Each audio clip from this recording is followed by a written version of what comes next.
Salut, salut, salut. Bon, aujourd'hui pas de cartes, mais plutôt quelques anecdotes dans le monde spi. Alors, je vous raconte. Je devais avoir 25 ans, un truc comme ça. Et je venais de me séparer de mon copain de l'époque. Et donc, j'avais trouvé un petit appart. Bref. Et à cette époque, j'étais complètement férue, passionnée par les Upanishads, hein. Donc l'étude, enfin voilà, hein, les divinités hindouistes. Enfin, il y avait énormément de choses qui me passionnaient. En gros, tout sauf Dieu, hein, en fait. Voilà, au moins c'est clair. Et donc j'avais une collection impressionnante de bouquins. Voilà, je passais mon temps à lire. Et puis surtout, je hantais un peu toutes les librairies, pas underground, mais alternatives, hein, ésotérico, hindouico, je sais pas quoi. Alors chez moi, il y avait. C'était rigolo, il y avait des tentures partout, mais des tentures de partout, des grands aumes, des trucs de Ganesh, de Shiva, de Parvati. J'avais des sculptures partout. Et puis surtout, purée, mais je mettais de l'encens du matin au soir. Quand j'entrais du boulot, hop, mais c'était pas un bâtonnet, hein, c'était ouh, ouh, ouh dans toutes les pièces. Et à tel point que quand j'invitais des copains chez moi, à la fin ils voulaient plus venir quoi. Parce que ils me disaient mais attends, c'est une torture pour notre pif. Déjà on se voit pas à 10 mètres parce qu'il y a tellement de fumée partout qu'on se voit pas. Et puis ça pue le patchouli quoi, faut que t'arrêtes. Et puis en plus, mais le pire, mais je me rendais pas compte, hein, c'est que à chaque fois, j'écoutais des. Il y avait un truc qui me faisait vachement du bien. C'était les moines tibétains qui utilisent un instrument de musique.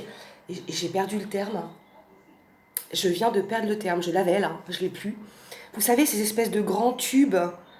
euh, les grands tubes comme ça, là, ils soufflent dedans et ça fait un son. Sauf que mes potes, ça leur prenait la tête, quoi. C'était.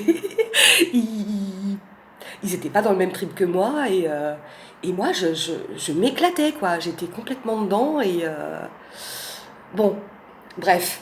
Alors, c'est vrai qu'il y a eu un temps où c'était un peu la solitude parce que plus personne voulait venir chez moi. Mais bon, bref, après, ça m'a passé. Alors, du coup, bon, je fréquentais, je crois que j'ai dû faire au moins une visite dans toutes les librairies ésotériques de Paris, de l'époque, hein. Là je vous parle des années entre 95 et 2000, hein, en gros. Il n'y avait pas une semaine sans que je prenne mon sac à dos et que je aille me balader à Paris pour trouver de quoi me rassasier, me remplir, me nourrir. Ah bah oui, la fausse nourriture, entre guillemets, enfin, fausse nourriture, c'est pas vrai, hein. Et je respecte complètement. Mais c'était pas pour moi en tout cas, hein, parce que ça me nourrissait pas en fait. Et, euh, et voilà, et je me souviens d'une rencontre hallucinante dans une librairie ésotérique avec un mec qui tenait la boutique en fait, hein.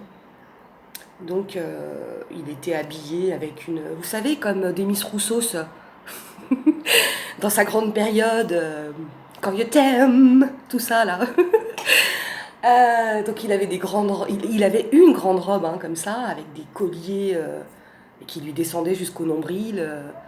Sur les bras, je sais pas, il y avait 50 bracelets d'un côté, 50 de l'autre.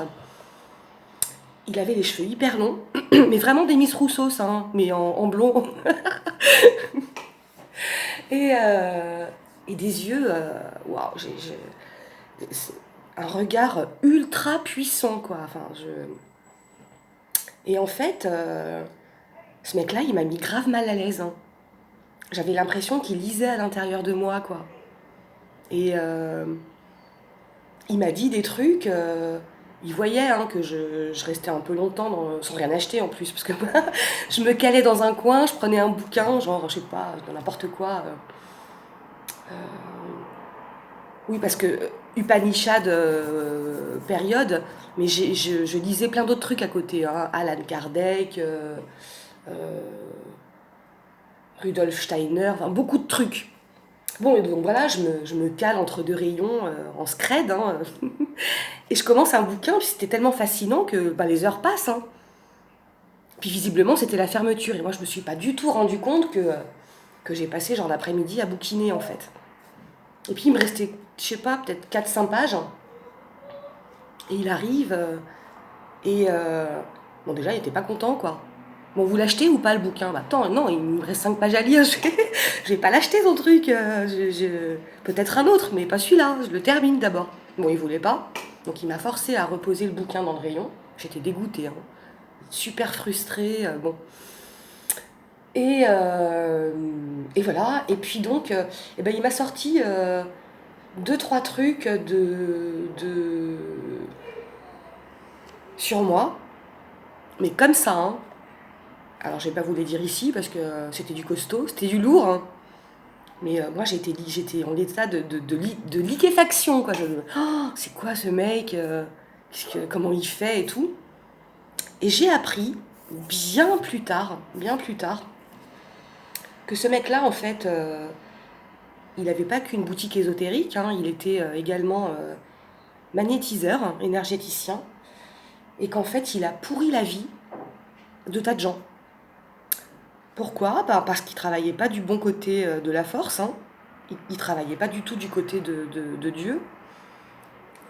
Et en fait, bah, il a dézingué des tas de couples, il a rendu fou un homme, hein, euh, qui a d'ailleurs publié un témoignage sur Internet. Et, et je suis tombée dessus il y a quelques années par hasard, sachant que le hasard n'existe pas. Hein. Et donc voilà, et donc tout ça pour dire que j'en reviens à accorder sa confiance à quelqu'un. Euh, mais quel que soit le domaine, hein, j'ai envie de dire, mais encore plus dans le domaine du soin, hein, ou de la voyance, euh,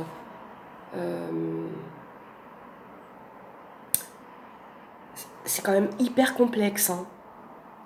Surtout que de l'autre côté, pour les personnes qui n'ont pas développé ces facultés, eh bien, elles remettent en la personne qu'elles vont consulter tous les pouvoirs. Mais vraiment, hein, il y a comme une espèce d'idée enfin, il y a des voyants qui se prennent pour des demi-dieux, hein, clairement. Alors que, encore une fois, je vous le redis, on n'est rien. Hein. On n'est que ce que Dieu nous donne. Moi, je l'interprète comme ça. Après, toi, tu es libre hein, de penser ce que tu veux. Et, euh, et donc, il a pourri la vie de plein de gens. Mais de plein de gens. euh, qui ont accordé leur confiance finalement à la mauvaise personne et qui a pris un plaisir malsain, malfaisant, hein, à détruire. Hein. Des couples solides qui ont divorcé en 2 4 7, un type qui a tout perdu, son emploi, sa maison, sa femme, ses enfants, qui s'est retrouvé dehors, à vivre à la rue. Euh, Après, voilà, il y a des gens qui sont ultra cartésiens, qui disent non, mais c'est un concours de circonstances, le pauvre, il n'a pas eu de chance. Non. Quand tu as mis le pied dedans, tu sais qu'il n'y a pas une question de chance ou de malchance. Hein. Il y a vraiment 2 forces hein, qui s'affrontent. Le bien contre le mal. Mais ça fait, ça fait, ça fait combien de temps que ça dure cette histoire hein. Ça fait des millénaires que le bien et le mal s'affrontent. Bon, à la fin, le bien, il gagne. Donc ça, déjà, on est quand même rassuré un peu sur le truc. Mais voilà, et des gens voilà, qui non seulement réclament des sommes astronomiques, alors ça, je vous l'ai dit, hein, je vous le redirai encore, mais hurlage hein, dans tous les coins. Euh, et puis qui, délibérément, sabotent des vies, quoi. Hein. Sabotent des vies. Et envoient chez les personnes, chez des personnes, des trucs costauds, mais costauds, vraiment costauds. Et c'est compliqué après pour s'en sortir, hein. Faut tomber sur les bonnes personnes, quoi. Alors quand tu sais qu'en plus il y a des prêtres exorcistes qui croient pas en l'existence, comment je dirais, vraiment tangible, hein, du mal, hein, vers qui te tourner? Vers qui te tourner? C'est la grosse question.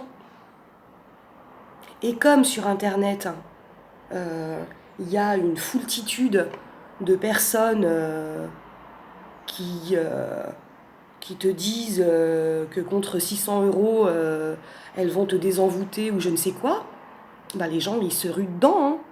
Forcément, puisque personne ne les écoute, hein. Et puis là, c'est la big catastrophe, quoi. C'est la grosse catastrophe, hein. Donc bon, et même, euh, j'avais entendu parler d'un prêtre de campagne, hein, qui avait certaines capacités comme ça, hein, enfin, comme beaucoup, mais beaucoup de gens, hein, ont, encore une fois, Dieu, il est tellement infiniment bon qu'il donne, hein, tout le temps. C'est les vannes, je te donne, je te donne, je te donne. Mais après, il faut bien l'utiliser. Enfin, et là encore, je parle de discernement. C'est la base, hein. Et donc, il y avait ce prêtre de campagne, donc, qui avait ses aptitudes, et qui, en fait, mais ça date de je sais plus quel siècle, hein, c'est pas contemporain à nous. Il acceptait, mais modestement, que le petit paysan du coin lui donne une petite pièce. Et puis, bah, ça l'a. C'est devenu. Enfin, je sais pas comment expliquer ça, mais c'est devenu complètement obsessionnel, hein. Et en fait, il a demandé le discernement au Seigneur, hein. Et quand on demande, on est entendu et on nous répond. Et en fait, le message, c'était ne prends aucun argent. Ne prends rien. Et du jour au lendemain, il a arrêté. Il a, il a, il remerciait, hein, les gens qui voulaient le remercier de son travail parce qu'il était dans l'aide, hein, mais il acceptait plus rien. Et voilà. Et du coup, il y a tout le côté, tout ce qui se ramassait comme truc bien dark qui sont partis. Donc c'est vraiment un truc. Enfin, c'est vraiment quelque chose. Moi, j'insiste sur ça, hein. C'est vraiment cette notion d'humilité.